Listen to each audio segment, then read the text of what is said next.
Hello fellow freaks and geeks, and welcome to another Criminale. Today I want to give you 10 recommendations for horror authors you might want to read during spooky season, and those 10 authors all have one thing in common, and that is they're not straight white dudes. So it's that time of the year, spooky season, when there are lots of lists floating about of, top 10 books to read in October, top 10 books to read for Halloween and things like that. And I've watched a few of those on BookTube recently.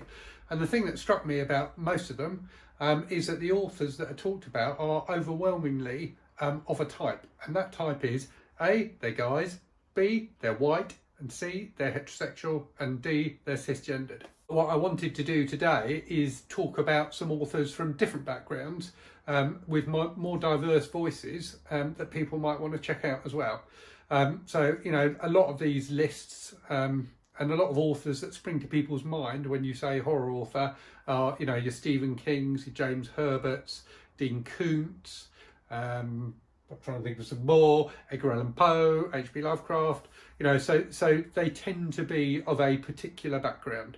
And there are, nowadays in particular, more so than ever, so many diverse authors out there from different, different racial backgrounds, different sexualities, different genders, that there are a wealth of books that are definitely worth you checking out. And getting away from, just reading more Stephen King. So hopefully this video will be useful for people in highlighting a few authors you might want to have a look at, and I hope you enjoy it. So I've got for you today 10 different authors, not necessarily a top 10, certainly not exhaustive, but 10 authors, all of whom I've read at least something by. Some of them I've read more than others. But certainly 10 authors who I think are worthy of your time, none of whom are straight white dudes. So let's get started. So the first writer I wanted to talk about today is Violet, or V. Castro, who's a Mexican-American author, although she lives in the UK now. So I've read her early novel, Maria the Wanted, which is a really gripping vampire tale. So V writes books which are often call on kind of Mexican folklore and things like that, but which are, full-blooded horror stories full of sex and violence, to be honest with you, and great fun as a result. She's published a few things over the last year or so. She's got a short story collection, Mestiza Blood, from Flame Tree Press, coming out next year, and this one came out recently to great reviews, Queen of the Cicadas. So I haven't got around to reading this one yet, but those books are both very much on my TBR. Really exciting, interesting author, and definitely worth checking out.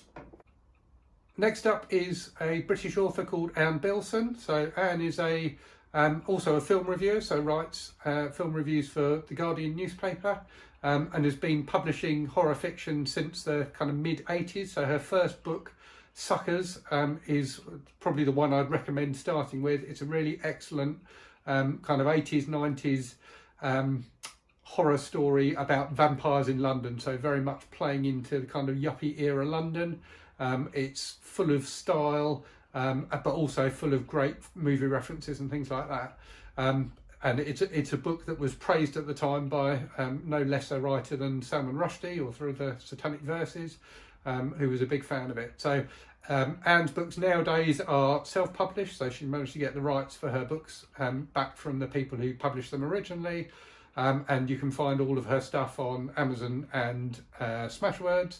But her books are great fun. So really interesting horror novels, nice mix of humour and horror often, quite often quite violent, but very entertaining and well worth your time. And I will leave a link to Anne's website and any other, for the self-published authors in this list, I'll leave links to their works and their various websites and things like that, so you can check them out. Next up is a writer who's probably a bit more well known, but certainly a favourite of mine, and that's Shirley Jackson. So if you've not heard of her, Jackson wrote, probably her most famous book is The Haunting of Hill House, which is a really excellent mix of kind of psychological horror and ghost story. Her other notable novel that people tend to go to is We've Always Lived in the Castle, which is another really creepy book. But I'm mostly a fan of her short fiction. So she wrote tons of short stories, often in the horror genre, probably most famously The Lottery, which is a truly chilling tale. Also some which kind of verges on crime fiction. She's a really, really great author, definitely worth checking out, particularly if you like short stories. Moving on then to another writer who again has written both novels and short stories, and again it's the short stories that I'm the biggest fan of, and that's Clive Barker. So a LGBT author from Great Britain, from Liverpool, who's written tons of books over the years. More recently his work tends to be more in the kind of dark fantasy line, but I think his early work, particularly his 6-volume short story collection, The Books of Blood, which is definitely horror, are excellent and well worth checking out. So quite a lot of quite transgressive horror in there. Really off the wall stuff, some of it, but absolutely brilliant. Definitely chilling, definitely creepy, and often very, very gory, but really, really solidly entertaining. His early novella, The Hellbound Heart, which he later filmed as Hellraiser, is also great, and his first novel, The Damnation Game, is really good as well. Next up, another author from the LGBTQ community, and that's Hayley Piper. So, confession, Hayley is probably the author whose work I've read least of on this list, but wanted to include her because the short stories I've read by her have been excellent. She's written a number of novels as well.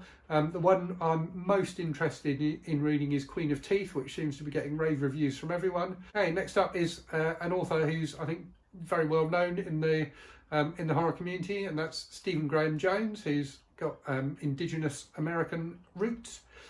So I've done a review on the channel already of his book My Heart is a Chainsaw, his most recent novel, which I thought was fantastic.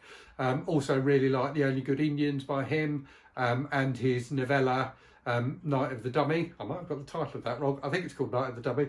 If I'm wrong on that, I'll put it in a subtitle. But yeah, he's just a great horror author. Really complex themes in his books, often about the life of Indigenous Americans in the modern world. But a great writer, really gripping stuff. I think his work's fantastic, and you should definitely check him out if you haven't already. Okay, next we've got another author who I've done a review for this channel, albeit I think that review probably will go up after this video. And that's a Thai American author called S.P. Somtile. So he wrote books in the 80s, is when most of his horror fiction came out. In particular, my two favourites are these two. Moon Dance, which is a werewolf novel, and Vampire Junction, which you probably guessed is a vampire novel, which is the one I've done the review for.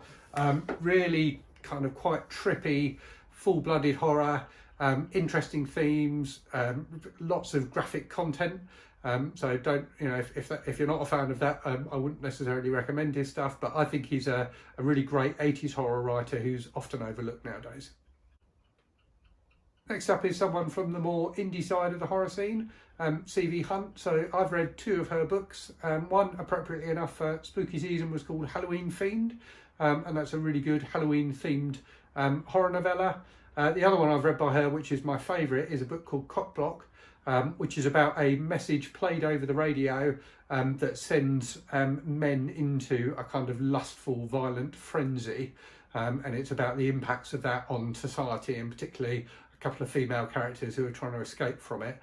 Very much influenced by the Trump presidency, that one. A really interesting piece of satire as well as horror. I thoroughly enjoyed it. Next up, another indie author. So this is Rene Miller. So she's an incredibly prolific author. I was just looking on Amazon. She's got absolutely tons of books out. I've read two of them. So I've read her book Stranded, which is a kind of isolation horror story about a TV game show or reality TV show that goes badly wrong. And the other one, which left a huge impression of me, was her book, her novella Cats Like Cream, which is one of the creepiest serial killer books I've ever read. It's still, when I think of it now, it still sends chills down my spine. So it's only short, but it's really, really impactful.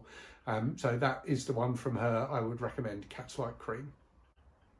Most of the books and authors I've listed so far have been kind of full-on horror stuff. so some of it quite extreme and maybe not to everyone's taste. So I wanted to include something a little bit lighter at the end as well. So I was going to speak to you about Justina Ireland, who's a young adult author. So she's written a couple of excellent books, which are the first 2 books in a series. So the first one is Dread Nation, and the second one, The Deathless Divide. I really enjoy both of these. So these are about kind of alternative history books about a world, or an America, where after the Civil War, the dead of all the soldiers who've been killed in the Civil War rise again, and black children are kind of forced into service as people who learn how to fight and protect the white folks from the zombies. It's a really interesting take on the zombie genre, and also a really interesting take on kind of racial politics. So a fantastic use of the kind of alternative history subgenre. They're really great sort of coming of age type stories, but full of action as well. The lead character, who's this girl who's incredibly good at fighting off zombies, is brilliant. I've thoroughly enjoyed both of the books, so well worth checking out if you fancy something that's horror with a bit of social commentary, but also maybe not quite as gory as some of the other authors I've talked about today. So I hope you enjoyed that video, and it's introduced you to at least a few authors you hadn't heard of before. As I said at the start, I think horror has been so dominated by white, male, heterosexual, cisgendered authors, since its start, really. I think it's really important that we as horror fans read as broadly as we can within the genre, and try and make an effort to read diverse voices. So hopefully you'll enjoy some of my recommendations. If you've got any of your own, or you've already read and enjoyed some of the authors I've mentioned, then do please leave a comment. Please like and subscribe as always, and I look forward to speaking to you again soon. Cheerio.